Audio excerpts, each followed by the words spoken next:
Yo, what's happening, guys? This is Flo, and I'm here with Sly, and today we're going to talk about Kai Sotto, now projected as the 49th overall pick according to Sports Illustrated. So Sly, me and you were hoping we could get this guy as an undrafted free agent, but looks like he's moving up. What do you think? Yeah, man, he's obviously moving up in the draft boards. Like I said, I really didn't want those videos to go viral of him just shooting those threes with that touch, man. He was just bang, bang, bang. He just kept making them, and I'm like, damn it, man, that might right there ruin our chances at getting him as an undrafted free agent. And it sucks because I believe, did we trade a second-round pick for Russell Westbrook too? We got lost our second-round pick. Yeah. So, oh man, that means that we could have had him in the second round if we would have just not got Russell Westbrook. But it's costing us so much. But that's for another story. So, like I said, I didn't want him to go to all these workouts, and now he has half the league working him out. So, I think, honestly, if it were what I believe is that he'll probably get drafted in the second round, which means the Los Angeles Lakers will not get Soto, and that's a bummer, man. Yeah, man, obviously me and you knew he was a pretty good talent. Anytime you got someone's above 7 foot, I believe he's 7'3", who could move like that, has nice freaking footwork, also has pretty smooth touch, like you addressed with his shooting mechanics. You know that he's really a good talent, but obviously playing overseas, he's not always on the American radar. But he did play international ball. He played the under 17. He played in the NBL, which is the Australian league. So he's a pro already. He's a pro in a different league, but a pro nonetheless. You know, he's been working on his craft. So I think he would have been a freaking great pickup of how we got him as an undrafted free agent.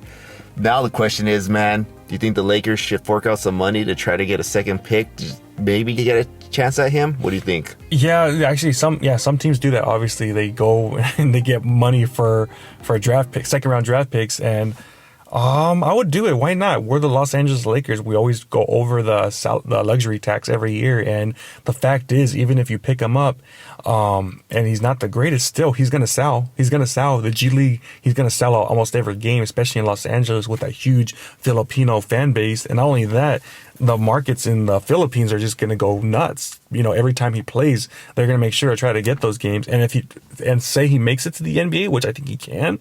Oh my goodness. Imagine like the ratings will be crazy all over the place. There's a huge Filipino crowd, not only just in Los Angeles, but all over California, like pretty much America. So, oh man, that would be crazy to see. And I love it. It would be great for the Lakers. I feel if they do it, be aggressive. Why not? You know, like why not do it? What do you have to lose pretty much?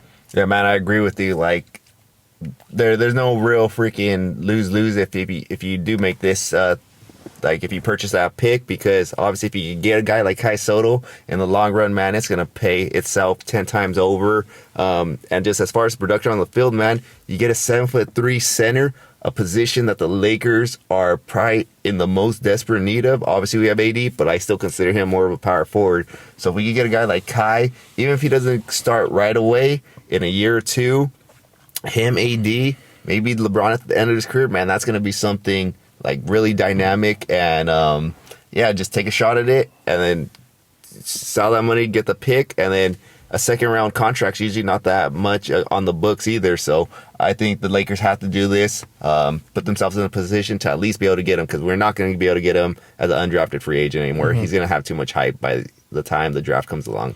Yeah, and like the thing that I liked about him so much, other than the stroke, he has a nice stroke, especially from deep. He moves good for a big man. You know, you don't see a lot of guys, they're 7 feet. You see them run, they're kind of awkward, not the most athletic. Even though he's not the most athletic, he actually moves good for a 7'3" guy. So, oh man, like I said, I didn't want him to do those workouts because people would start saying, oh man, this guy actually could play, man. This guy might have a chance. So now we're hearing him moving up, skyrocketing up the draft boards, and that's not good for us, because I think we noticed the talent right away, and I think these NBA heads are starting to see that this guy actually could play. Yeah, man, and that footwork thing, I think that's the most important thing. Obviously, basketball, your arms, your hands, they come in big play, but that footwork is super important. It's really underrated. You don't really see it, but if you look at the players who usually don't get hurt, they usually have really good footwork. They're not freaking clumsy, and that's what I like about this kid. He always seems like he's under control, and that allows you to have longevity in the NBA.